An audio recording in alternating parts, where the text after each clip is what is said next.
All right, everyone, this is Wild Phil with Wild Phil's Osophy. Let's get wild.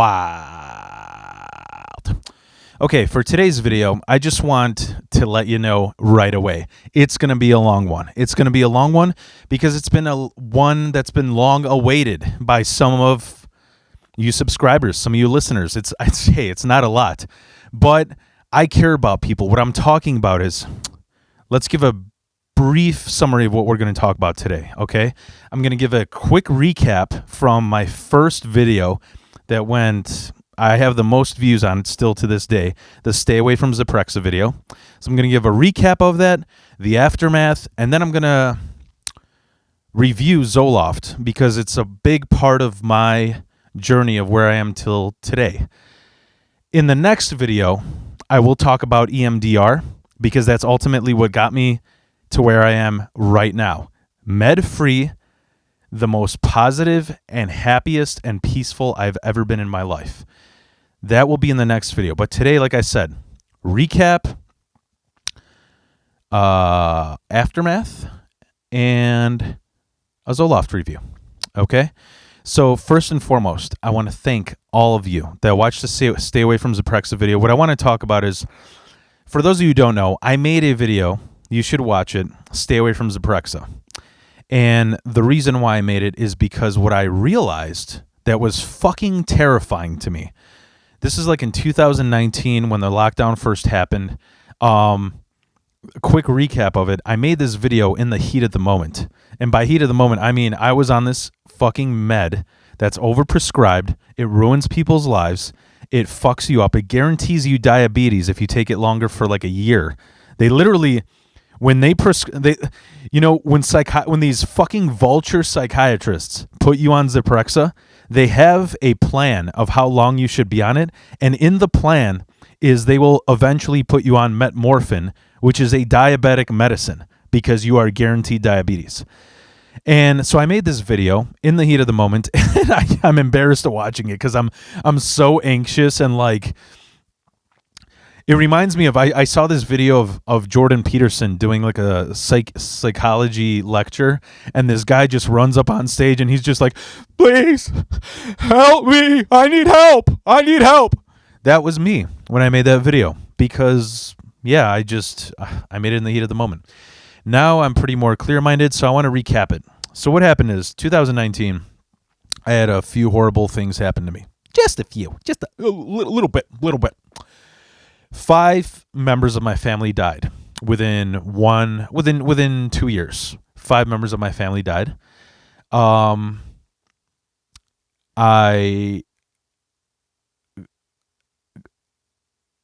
got into I fell out with one of my 2 best friends right before my wedding. So I had to plan a huge ass wedding while all this other stuff is going on. I had a huge falling out with my friends. I got assaulted by my neighbor. He split my head open.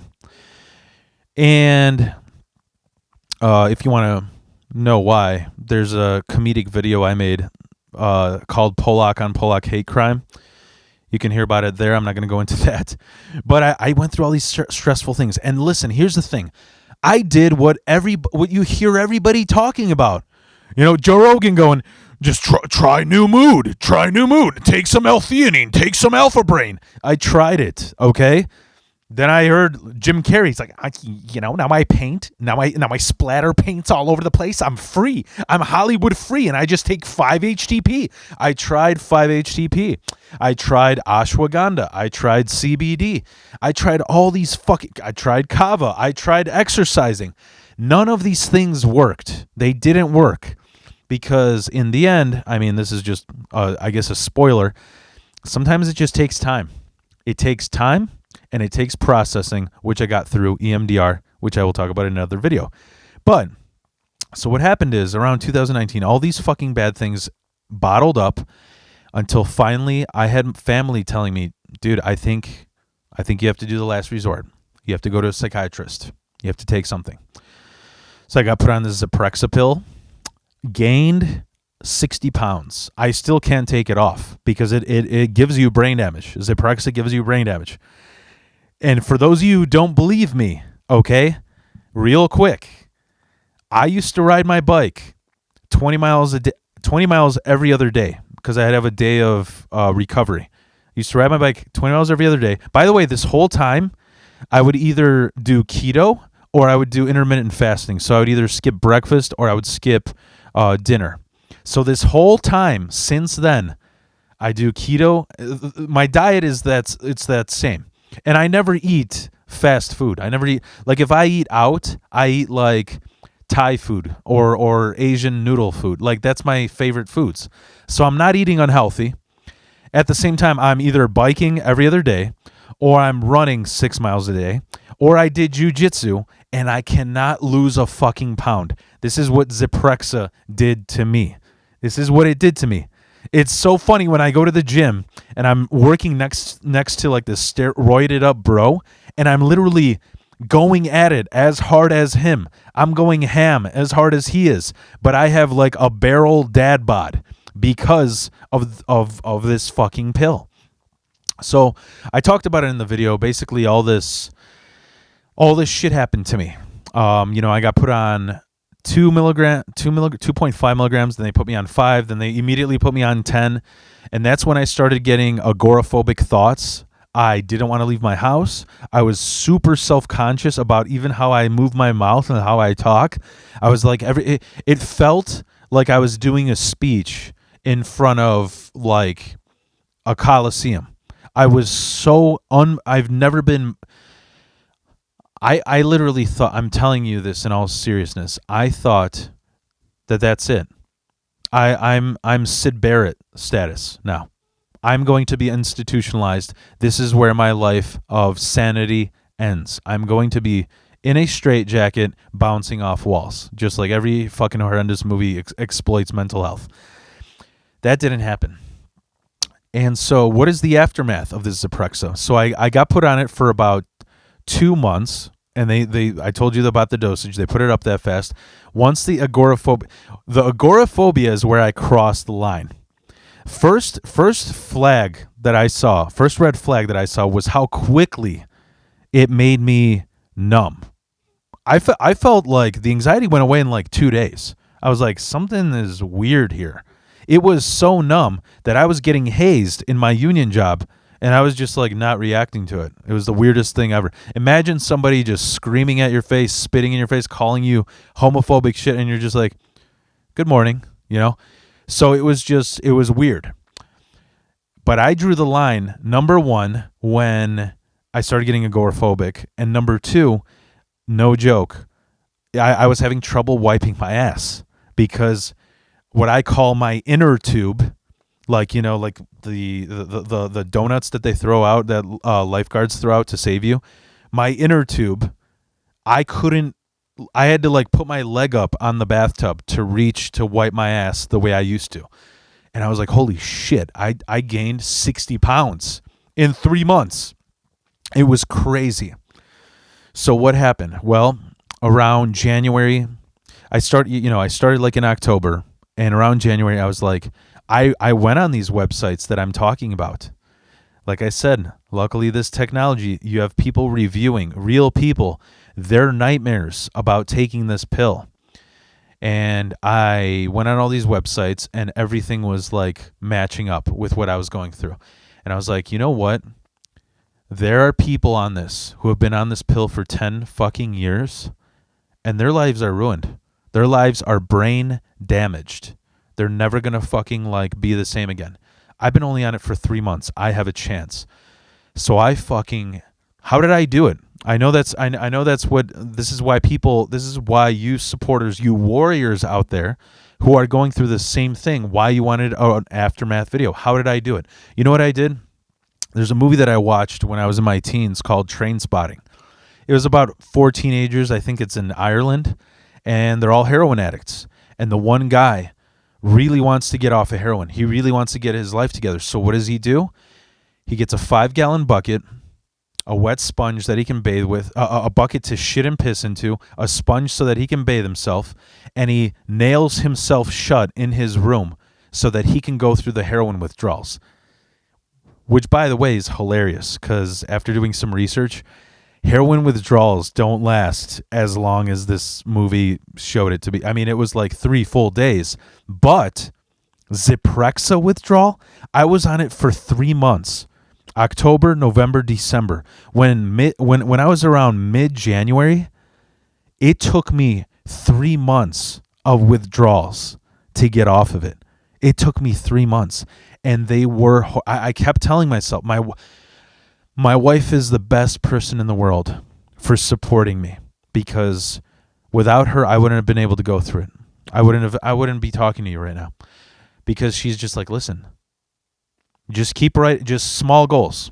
Think to yourself, if I make it to the end of this week, do I feel better than last week? And I just kept doing that. But what were the withdrawals like?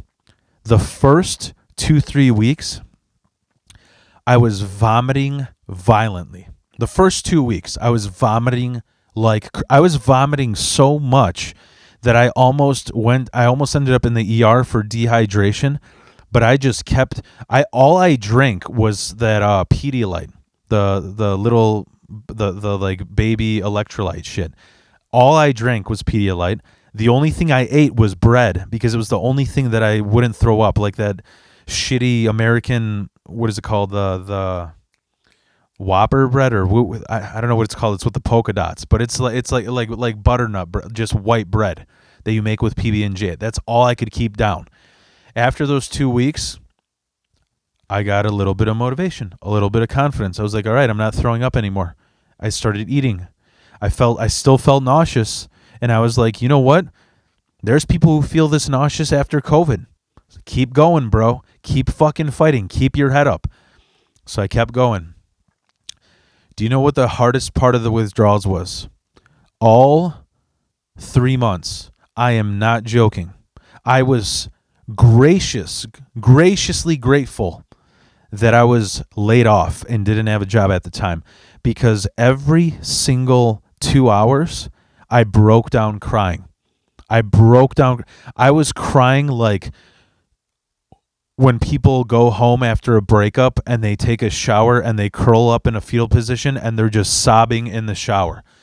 I was like that every 2 hours for 2 months. For no reason. I even told in my head, I was like, I'm over these deaths. I'm not over them, but that's not why I'm crying. What's happening? It's the withdrawals. So around the end of January, maybe mid-February, this is what I told myself. I said, I don't know if I can do this on my own. I'm doing everything. Like, the other thing that I was doing that I in my opinion, I think it helped out. Saunas are unbelievable. They're unbelievable. They the heat shock proteins. Yes, I learned it on Rogan, so it must be true. No, but it's true. I've had I'm Polish, so Slavs, we love our saunas. It sweats all that shit out of you, and it was a good detox to go to the sauna, and plus it cleared my head more. But eventually, what I said, I sat back and I was like, all right. So here's the other recap. I told myself, I said, okay, this has been the worst fucking experience in my life to this day. That is the worst experience of my life. That whole Zyprexa thing. I've been kidnapped. I've been beaten up by my dad. I've been beat up by the cops. That Zyprexa withdrawal, that knowing that you might be locked up in an institution for life, knowing that this family that I've been building might disappear like that because of this stupid fucking pill, that was the worst situation in my life. I told myself, what have I got to lose? And not only that, I told myself, so what is this vulture fucking piece of shit psychiatrist? What has he had me on before? I'll tell you. First, he put me on Prozac. I had a similar experience as Zyprexa. I was just like, I was overly sensitive, similar to the agoraphobia, which some people react that way. And then he put me on all these other things, Seroquel. I think what the hell was it called? Trazodone. It was just all these. I blocked it out of my memory but he put me on like 8 different pills, And out of those 8 different ones, you know what worked the best? What actually not just worked the best, it was the only one that worked, period. And it worked amazing, was Zoloft.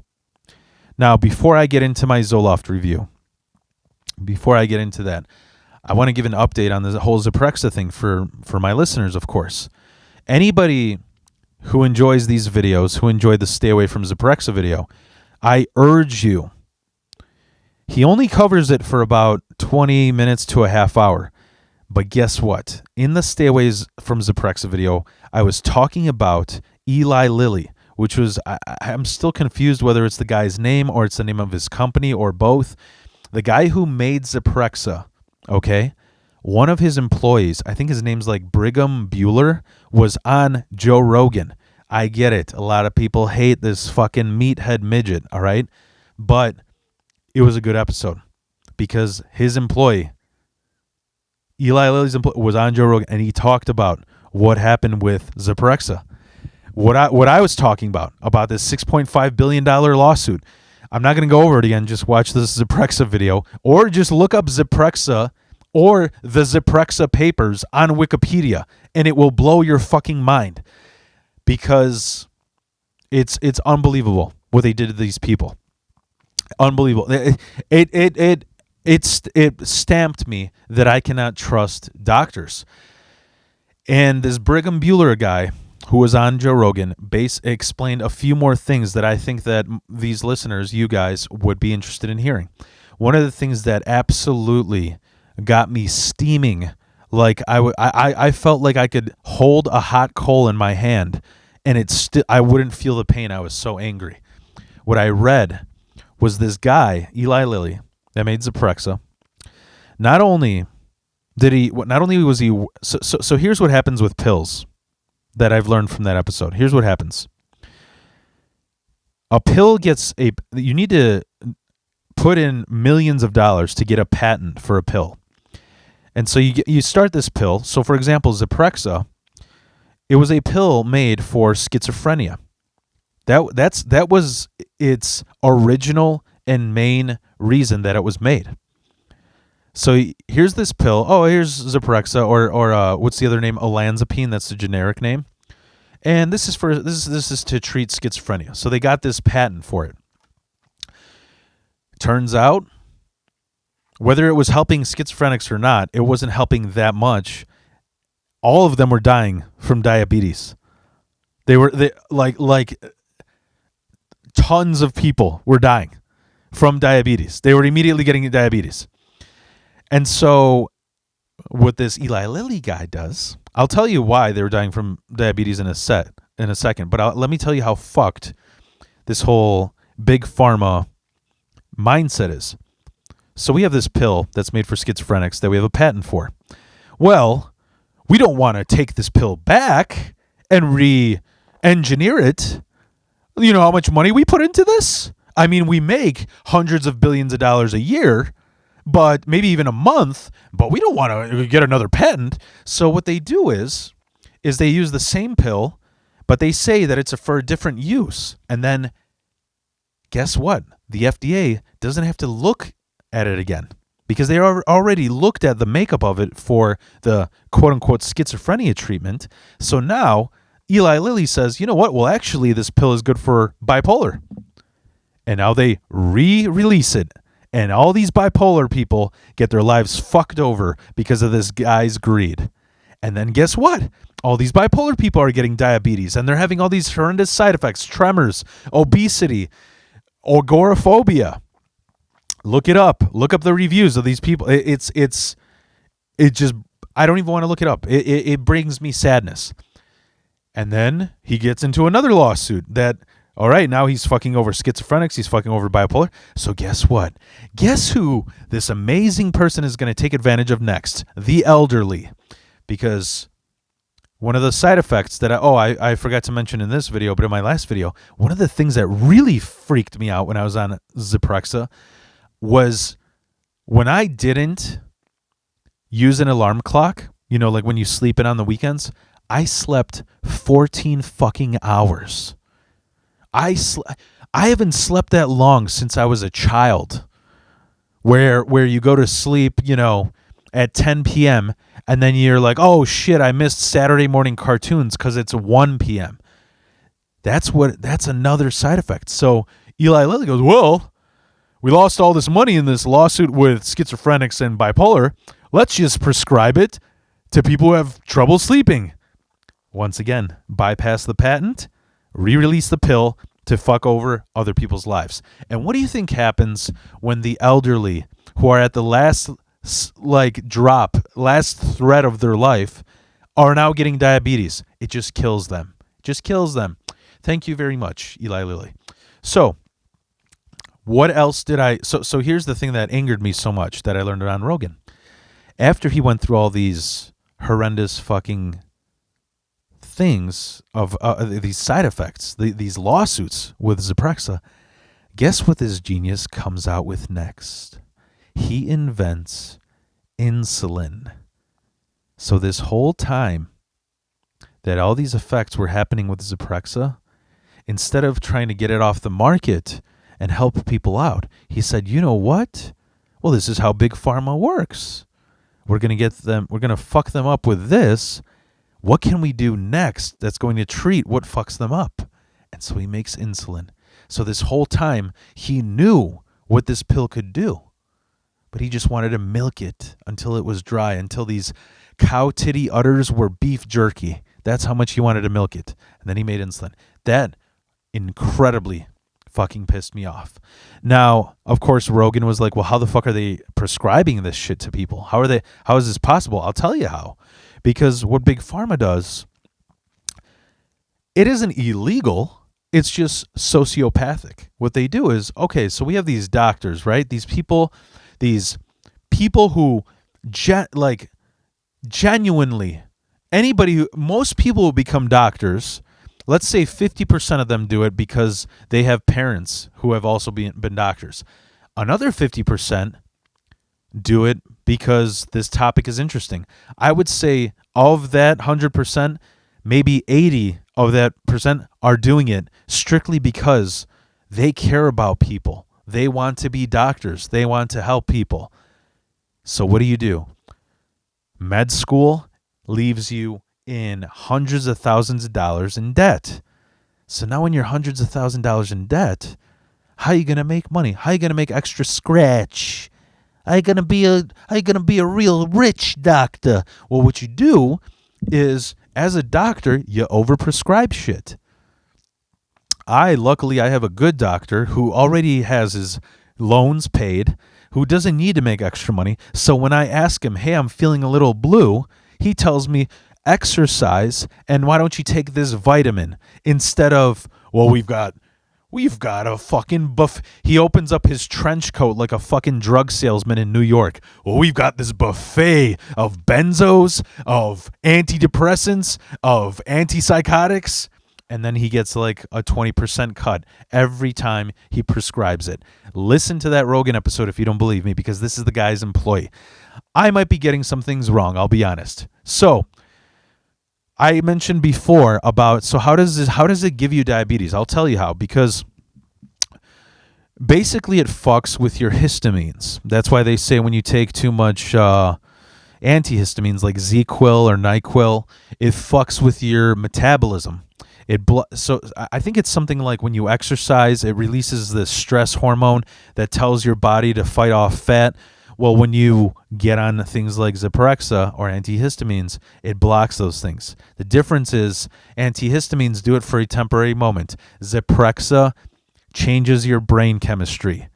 That is why I cannot lose 60 fucking pounds. I urge anybody out there listening to this, if you are a trainer, come at me, bro. Come at me, bro. I did a 3-month jiu-jitsu challenge where I went vegetarian for 3 months.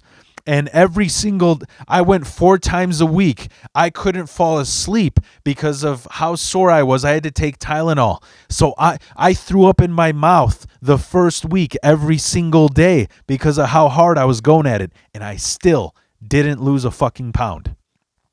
I did gain muscle, though. So I'm not going to bitch completely. Yeah, I did. I did the whole, what my friend calls the strongest man Planet Fitness challenge, which was before I did jiu-jitsu. I would go to I had a Planet Fitness because I'm an average Joe like every one of you. It's a cheap fucking membership. Pre jiu-jitsu, I would like do every machine. I did like half the weight. So whatever. So say there was a machine for legs and it was, I don't know, 600. I was able to do 300, right? I don't even know if that's what it was because I haven't lifted in a while. But I would always do half. After jiu-jitsu, I was maxing out every single machine. It was crazy. Why? Not only because I'm not a strong man, but also because I'm the shape of a barrel. I am a oil barrel with legs. So why did so how does Zyprexa fuck with, how does it make you fat? So it blocks those histamines, and not only that, here's what happened to me that I think some of you may find interesting. Remember I told you I had a vulture-ass psychiatrist who just prescribed me anything. Literally, I could just tell him, hey, I want to try Xanax. Prescribed. That's it. Because he's a fucking vulture. Then I was like, you know what? Maybe I should get a second opinion from another psychiatrist. Like I'm dealing with a car mechanic when I'm dealing with my fucking brain. So I went to this other psychiatrist and he goes, you know what? I don't think that you need I don't think you have bipolar. I don't think you need Zyprexa. If anything, let's try lithium on you. And lithium, honestly, it's not as bad as people make it out to be. It really isn't. But I went on. I talked to him about Zyprexa. This good, not vulture psychiatrist. I said, what is it about Zyprexa that makes you fat? And he told me. He said, so. This is how he explained it to me. I know I'm going to get a shit ton of fact checkers who are going to say I fucked it up. But basically what he said was, my vulture psychiatrist was like, I told him, I read these reviews that people get diabetes and that you get fat. Should I change my diet? He goes, just stay away from sugar and you'll be okay. Just don't, I'm like, really? Just sugar? Can I eat bread? He goes, yes, just stay away from, candy. That's what the vulture psychiatrist said. I talked to the good psychiatrist. He told me, number one, he very rarely prescribes Zyprexa. That's how you know he's a good fucking psychiatrist, number one. Number two, he said, it doesn't matter. Because I told him about my extreme diets, where I'm able to fast for 4 days in a row, nothing but water and coffee. I said, I am willing to go to an extreme diet to not fuck my body up being on Zyprexa. Bro, it doesn't matter if you eat nothing but fucking spinach like you're Popeye. You will get diabetes. You will become fat because that's how Zyprexa fucks with your body. That's how it fucks with your body. So the way it was explained to me, this part that I'm saying I might be fact checked, is like, so for example, say you have a whole package of spinach, those pre-made salad ones, and say on the back it says, this whole package has only like, I don't know, they estimate it to be like, 6 grams of carbohydrates or some shit, right? And then you have soda that's 30 carbohydrates. When you're just a person who's not medicated, when you eat those things, when you consume those things, if you consume that spinach, out of those 10 carbs, there may be 0. That's an estimation. And then that soda, that's say 30 carbs, when you consume that, your body might absorb 15 or 20. It doesn't always absorb it all. The difference with Zyprexa is everything you eat, it absorbs the carbs to the fullest extent, and then usually those carbs work to feed your metabolism, but Zyprexa blocks that. So no matter what you eat, you will be a fat bastard on Zyprexa, is how he explained it to me.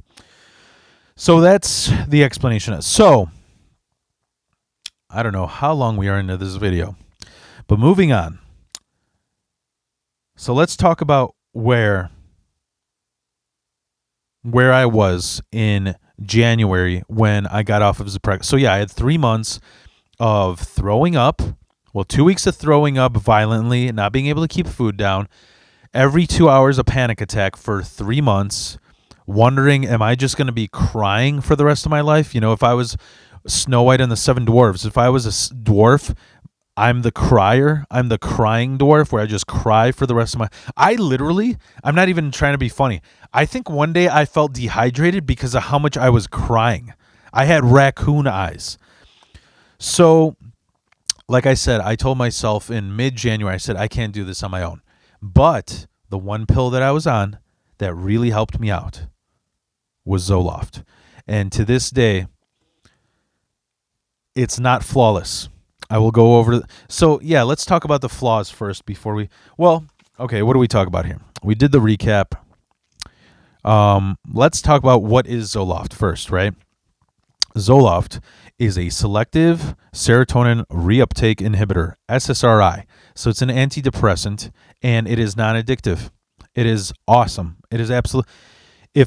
For anybody listening, or for anybody who doesn't... I'm sure some of you who are listening have gone through the whole debacle of being prescribed many different things. It doesn't matter if you're on that side of the wall or if you're the person who's never done meds before. SSRIs, I have nothing bad to say about them. As far as like, they don't fuck you up long term. They don't. There's almost zero side effects. The side effects they didn't matter to me. So if you do end up having a vulture psychiatrist, I would say any SSRIs, you have nothing to worry about. You do not. So, why is it better? Why is Zoloft so good?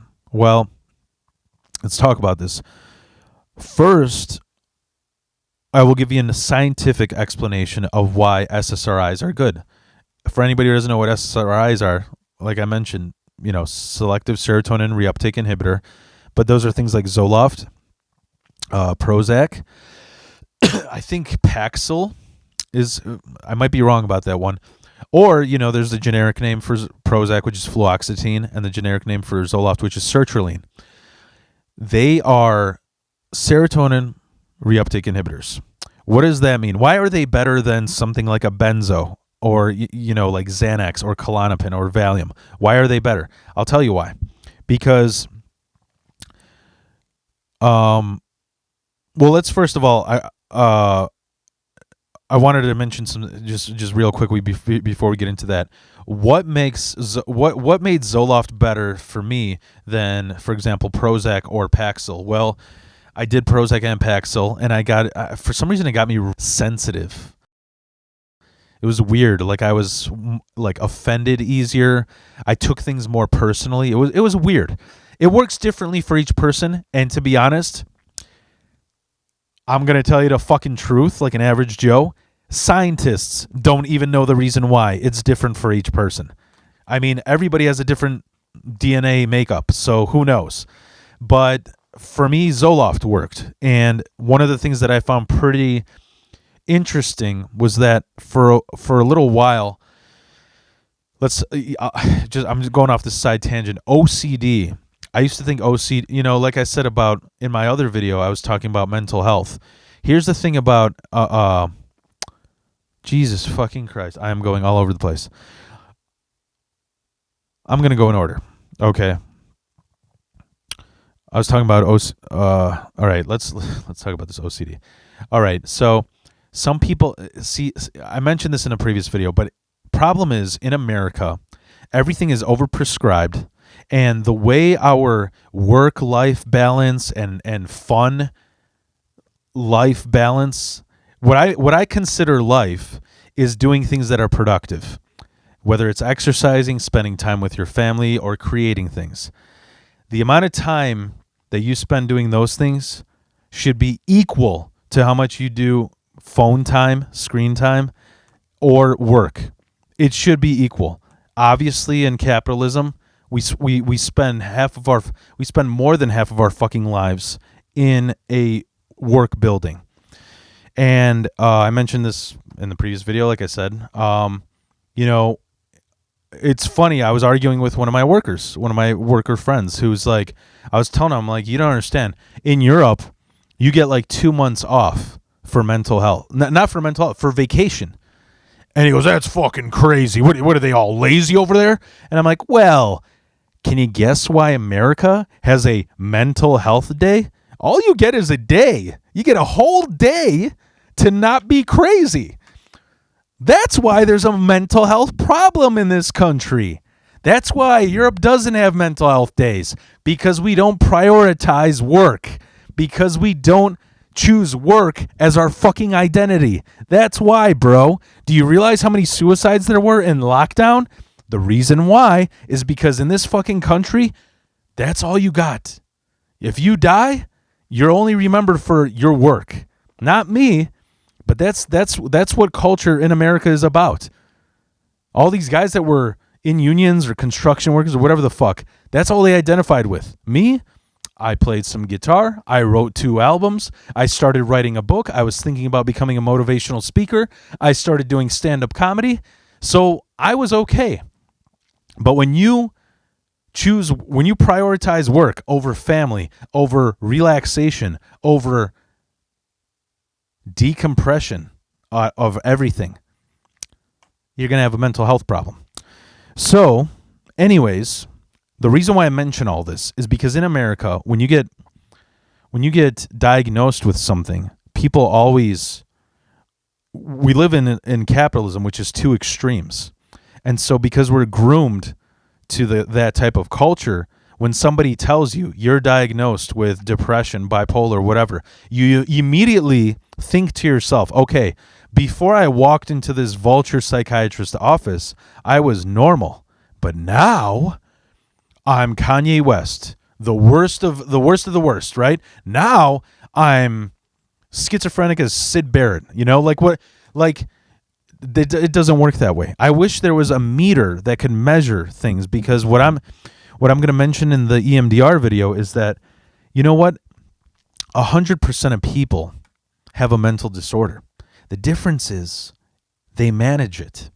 It's so manageable that they don't even bother to go get it diagnosed, because it's so manageable that they don't even consider it a disorder. It's a part of their personality. Everybody has it. Everyone. There's not one person. That's the funny thing is, like, if capitalism keeps trying to grow and keep trying to like feed money into this consumer machine, eventually, when I'm not alive, everyone's going to be diagnosed with something. Oh, you're shaking your leg? Well, that's something. That's something. Yeah, there's a pill for that. Oh, you like to twiddle your fingers when you talk, like the bald guy on Shark Tank? Well, that's a disorder too, bro. That's Mr. Burns disorder, and we have a pill for that too. So, where am I going with this? I am going off on such a tangent. Well, what I was talking about is I had the idea that OCD was something like Howie Mandel, meaning that you have the worst of the worst, meaning you got to tap shit, you got to you have the worst OCD possible. I only had an obsessive aspect, meaning because of trauma, it wasn't OCD because it was obsessiveness that was triggered by trauma, meaning I was raised in a family that I was consistently told that every single thing is my fault. And I didn't have Robin Williams to pop out of a bush and go, it's not your fault. It's not your fault. So what happens is, when you get told your whole life that everything's your fault, and then when you accomplish things and they're not acknowledged, you have an obsessive Ouroboros snake mental thing that happens when you do something wrong. You over question yourself. You obsess over it. I should have done this. I should have done that. Maybe it's my fault. Maybe it isn't my fault. Maybe I should do this. Maybe I should react now. Maybe I should say something.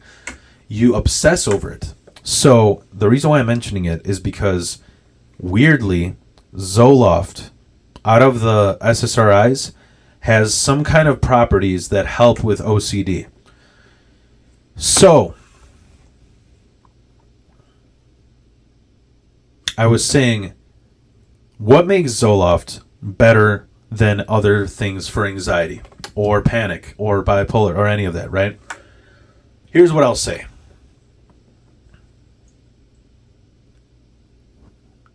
What makes it better than Xanax, Klonopin, and all the benzos. So scientifically, I'll give you the explanation. Serotonin is a naturally produced aspect of our brain. It's naturally produced. We produce it when we sleep. It's the reason why you ever see when kids, when they're young and they're throwing a tantrum, and they're like, "Oh, he's getting tired." He's not just getting tired. He's not just throwing a tantrum. He needs a refill of his serotonin. And then you go to sleep, and I don't know if you ever realized it. It kind of blew my mind. Whatever I was throwing a tantrum about as a child, I'd wake up and I'd be like, wait, I was throwing a tantrum? What was I mad about? I don't even remember that, because you got to refill of serotonin. So, scientifically, what SSRIs do, selective serotonin reuptake inhibitors, I love to say that because it makes me feel smart. What they do is when you are diagnosed with things such as depression, bipolar, panic, anxiety, a lot of this, your brain, that trauma slows the not the production, but the activeness of those things. So picture, so the scientific explanation is that it slows down the effectiveness of the serotonin in your brain, and that's why it is effective, because it reboots the energy of the serotonin that already is in your brain. Benzos are bad because they produce things in your brain that aren't naturally already there, so that when you take them away, you are addicted, because your brain is telling itself, oh, this shit's fucking great. Oh my God, this is awesome. And this makes me feel better. So I should just take this forever. And then you need more, and then you need more, and then you need more. And then when you want to go off of it, what happens? You get a fucking seizure. Like all these rappers who took Xanax. And so I even got prescribed Klonopin. And, it said on there, take as needed. I was so cautious in my entire life. I think I took Klonopin 5 times. And 3 of the times was when I was going through the Zyprexa withdrawal. And it was 0.25. So it was literally like, I don't even know, like the size of a nerd's candy is how much it was, because I broke the pill in half too. I broke a 0.25 pill in half, so it was like 0.125. So that's the scientific explanation. It's putting unnatural cells in your brain that aren't there that you will become addicted to. When SSRIs, they just sort of motivate the serotonin that is already in your brain. Let's dumb it down into average Joe terms, because I already feel stupid trying to explain this in a scientific way. I've heard many different descriptions, so I'm going to give you, from my research, the best description that I can about SSRIs and what they do. Basically, what you have to look at, there's 2 ways to look at it. The most basic way to look at it is your brain is like, picture your brain being a fat, out of shape person, and it wants to get into shape. By taking a benzo, what you're doing, it's like getting liposuction or cool sculpting, where it's trying to unnaturally remove fat that might end up growing back worse than it already was. But what SSRIs do is they say, no, I'm your coach, and I'm going to... It's like having a personal trainer for the serotonin. It's saying, what the fuck are you guys doing laying around? Let's get going. Let's do 20 laps. We'll do 30 tomorrow. We'll do 40 tomorrow. And eventually, that's why when you get off a benzo, you go into a fucking seizure. When you get off an SSRI, your brain has already taught itself that, oh yeah, we forgot. We're supposed to be working. So that whole personal trainer comparison is something that I heard somewhere. I forgot where. But the comparison that I like to use is, picture you're running a business, right? Say it's a grocery store. So your brain is like a grocery store, right? And suddenly things are slowing down. People aren't buying shit as much. Things aren't working right. Something happened.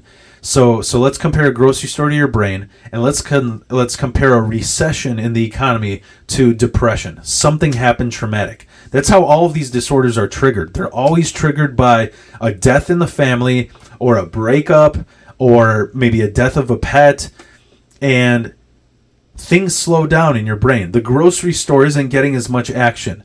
And what happens is these workers, the serotonin is the workers, they start laying around. They start slacking off. And they're like, what's the point? I mean, there's 20 cashiers, so all they need is that first one to be working. There's 20 serotonin. We just need that first one. And they start laying around. So a benzo comes in, and they come in with all these self-checkout machines, these robots, right? And your brain's like, oh shit, not only do some of the serotonin need to work, none of it needs to work, because we've got this fucking benzo that's doing all the work, that's unnatural and inhibiting this grocery store of a brain. So what SSRIs do is, instead of having a benzo so that when you take the robots out, the fucking store goes to shit and has a seizure, SSRIs are like John Taffert coming in for bar rescue, being like, no, get up, clean this up, there's rats over here, I'm shutting this place down, we're having a remodel. And he starts motivating all the workers. And that's what it does, is it motivates the serotonin that is already in your brain. Okay, so that's what SSRIs do. That's a dumbed down explanation. Now, I'm going to give a Zoloft review. Okay, remember how I said there's a flaw on Zoloft? Yes. So I took it, so going along with this Zyprexa recap, what happened is I took Zoloft from about late February to about mid-May. I think it's something like almost 3 months, right? February, March, April. Yeah, almost somewhere around like 3 months if you counted the days, right? So I had horrible insomnia. And that's what Zoloft does. And here's what's funny. That's bullshit when you get misdiagnosed with bipolar. They say, if an SSRI gives you insomnia, then you've got bipolar. You shouldn't take it. No. Once again, I mentioned before in my video about Kanye West, in order to have mania, you need all of those symptoms together. Fucking everybody you can, spending money recklessly, delusions of grandeur, insomnia, and you need all of that together to have bipolar mania. So if you're just getting I was just getting insomnia. Nothing changed in I wasn't spending my money recklessly. I wasn't cheating on my wife with multiple partners. I wasn't thinking I'm Kanye West and making these delusions of grandeur statements that there's no consequences for. None of that happened. I just had insomnia. And the insomnia was pretty bad, but I was feeling so much better. I completely recovered from the Zyprexa withdrawal that I refused to get off of it until 3 months down the line. Like I said, mid-May, what I realized was I was getting about 40 hours of sleep a month. It was literally like, okay, Monday, 3 hours of sleep, Tuesday, nothing. Wednesday, 3 hours of sleep. Thursday, nothing. Friday, 3 hours. Saturday, 3 hours. Sunday, nothing. It was crazy. I literally came up with a routine for me so that I wouldn't freak out. Because the funny thing is, all my anxiety and obsessiveness and panic completely went away. So what was weird is I would sleep 3 hours, and I wouldn't even I wouldn't even reach the alarm clock. But I would wake up, and it was like, all right, let's go. I slept 3 hours, but I felt like I was completely revitalized. It was like somebody hooked up an IV full of espresso, and once it hit 3 hours, all right, let's do this. The day's starting off. So because I wasn't having any anxiety, I was like, well, fuck, let's see how long I can do this for. You know, I know I'll burn out, but who gives a fuck? Let's see how long I can do this for. And so, like I said, I did it for 3 full months. I made a routine. I told myself, I can't just lay here and overthink about what's going on here. I made a routine. So what I did is like when I couldn't sleep, all right, let's watch all the Godfathers. All right, let's watch all the Indiana Joneses. Let's watch all the Star Wars.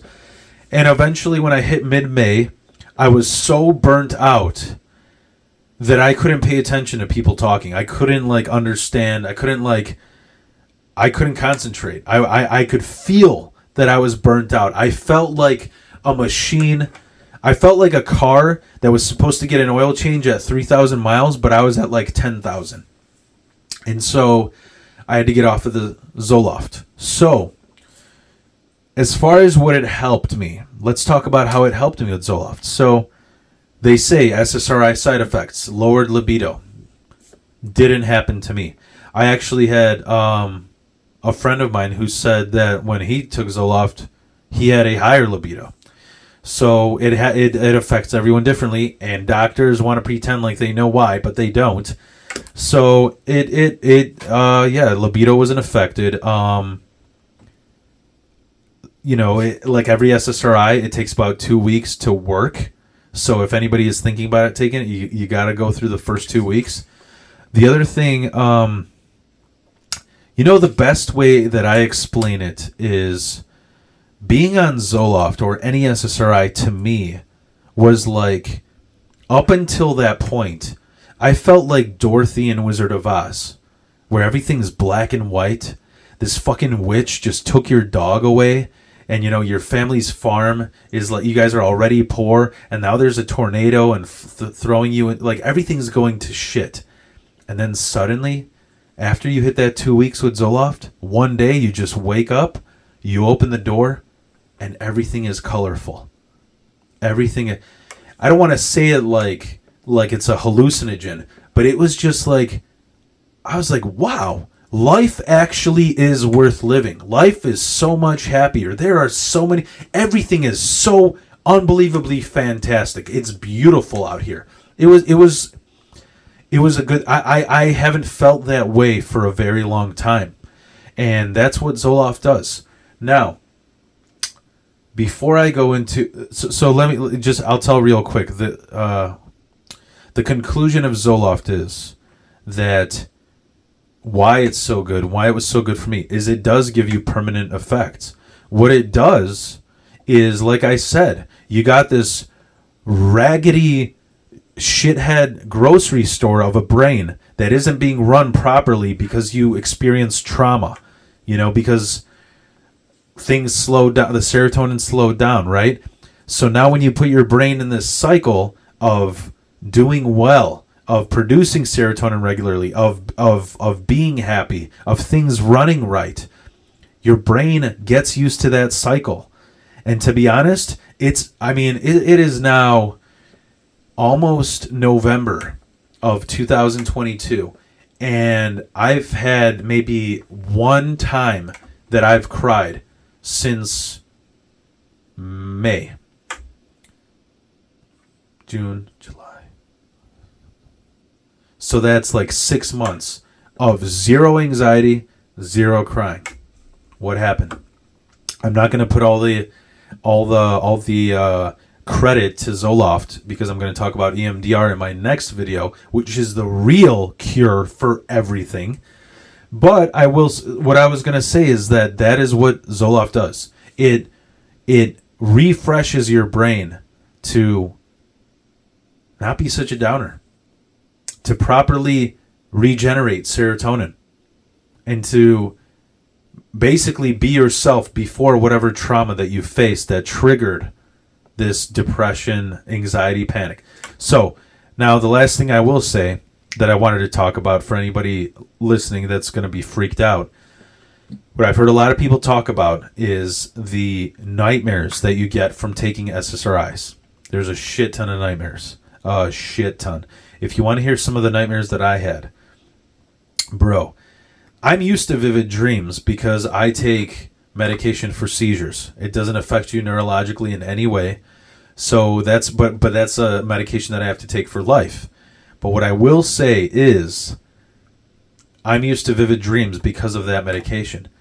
Prozac, Zoloft, they all give you horrendous nightmares. One of the nightmares that I had before my mom died like 2 months ago. Before she died, she had ALS, was unable to speak, and she was the fifth person that died in my family, if you're wondering. And so, yeah, she was very slow burn, degeneratively rotting in front of our eyes for all of us to feel that suffering. And it was difficult. But I had a brother who went through a divorce, and I had a dream that my brother killed himself because of what he was going through, and that my mom with ALS, who she wasn't able to speak for 3 years at the time, for 5 minutes was able to speak again, and she was yelling at me that I didn't help my brother enough through whatever he was going through. And when I woke up, I immediately called the both of them because I was like, are they alive? And so that's what SSRIs do, is they give you realistic dreams. And that's why they're crazy, because when you wake up, it's hard to sometimes tell the difference between what is reality, what is actually happening, and what happened in your dream. It sounds a little bit scary, but it's different for every person, like I said. But I heard a very interesting explanation. This is not scientific in any way, but one of the reviews that I heard from a girl, she was saying that what she thinks the reason why SSRIs are so effective for all of these diagnoses is because throughout everyone's day, you have these little subconscious anxieties. Like if I'm sitting here and just silently just staring at you for no reason, just staring, there's a little lingering anxiety in the back of your head that's there. You just don't know it because it doesn't affect you while you're awake. So what she was saying is that SSRIs, they take all of those subconscious panic and anxieties and they release them in your dreams. They release it all in your dreams. It's sort of like a, data dump in your sleep. And I kind of agree with that because that was the best way for me to explain it. I was like, I would just dream about these messed up things. I dreamt that my wife and I broke up and I was depressed. And when I woke up, I was really sad because I was like, holy shit. It wasn't even that much that I felt sad. It was like I felt like I immediately have to make it up to my wife. And that day I bought her flowers. I took her out to dinner. And she's like, didn't you already do this like twice this week? And I'm like, yeah, but I had another bad dream, blah, blah, blah. So, yeah, there's that aspect. So how are we going to, this is already a long-ass video. How are we going to end this off? I do want to talk about quickly, because I will have another video about EMDR, but I do want to talk about, there's a lot of backlash for things like lithium, for things like SSRIs, about the numbness. People say they become numb when they take SSRIs, when they take antidepressants. You want to know what's hilarious? First of all, this is a good way to end this video. I want anybody listening to this to know. Look up the statistics. I think it's like literally maybe 80% of people over 30 are on medication. So you aren't the minority. You are not fucked up. You are not. You are not a messed up person. You are not a messed up person. They are. There's a lot of people out there. When I got put on Zoloft, I felt that way in the beginning. I was like, oh, I don't know what's going to happen. I don't know if there's any long-term effects. And the funny thing is all the long-term effects are good. So, it rewired my brain to effectively produce serotonin. But I had all these, concerns. And what I realized was at the factory that I work, there's 4 other people that are on Zoloft on the exact same dosage as me. So you are not alone. You are not alone. Look it up. Everyone is on this shit. You have no reason to feel alone. And the funny thing too was I was getting mixed signals because of my vulture psychiatrist. Oh, if you're having insomnia, you have bipolar, blah blah blah. Bro, I have a person at my work who is on Zoloft. He can't stop sleeping. He literally skips breaks and lunch because that's how much he needs to sleep. Then I have another person who is in the same boat as me, who has nonstop insomnia. And I asked him, I'm like, how do you deal with it? He's just like, I'd rather be happy and tired than well rested and anxious. And then there was another person who's on Zoloft, and he has neither. So it affects everyone differently. The best way to gauge it is to take it day by day. And like I said, if you're considering a Zoloft or an SSRI, go through the first, I would say, take it for a month and then review it and see how you feel. Literally, first day, write down a journal of all your thoughts, everything you're thinking, everything you're feeling, everything that is on your mind, and do it at the end of the month after taking it. And let me know how you feel. Now, here's what I was getting to, the backlash. Everybody says, lithium makes you feel numb. It just makes you feel like you don't care about life. Or it makes you feel that you don't that you're numb that when you take SSRIs. Let me explain this to you. And this is my theory. This is wild philosophy, so I get to do this because I have the microphone and you don't. So you will listen to every damn word I have to say. And what I will say is that in a country and a culture where we are groomed by the movies we watch, by the reality TV shows we see, by the media overhyping things, we are an incredibly emotional country. There is, I can't, that is why, people say there's a lot of stoicism in Slavic countries, places like Russia, Poland, Czech Republic, Ukraine. People are so calm there because that is a trait that in our culture, that's the person who is the most what you'd call in this country manly. That is a great virtue, to remain calm. You are the bigger man if you remain calm. In this country, the more emotional you are, the more you scream. When you hear about these like ridiculous stereotypes that I'm not screaming, I'm just Italian, whatever the fuck. People love to be emotional here. So when people say, oh, I took whatever Prozac or Zoloft and suddenly I'm not emotional. Well, that's because you're finally normal. That's what normal feels like, to not freak out over things, to not be obsessed over things, to not stalk somebody down, to not go into a fast food restaurant or a grocery store and the cashier gets something wrong and you want to go Karen on their fucking ass and speak to the manager. Those aren't normal actions. You should let shit slide. It's the same thing as if when I'm talking about Eastern European stoicism, it's the same as, it reminds me of like road rage. People in America get fucking shot, especially in Chi-town fucking, murder capital. People get shot over road rage here. There is no road rage in Europe. When I went to Poland and I was driving, if people see you going fast, they're like, oh, get out of his way. Let's be nice. Let him go. Here people say ladies first. There people say, all right, speed racer first. Like, it is normal to feel calm. It isn't numb. It's calm. So if anybody tells you that shit, be happy that you're calm. Calmness is, and if you don't believe what I'm saying, isn't calmness better than whatever you are going through? Panic, depression, trauma, obsessiveness. It's much better.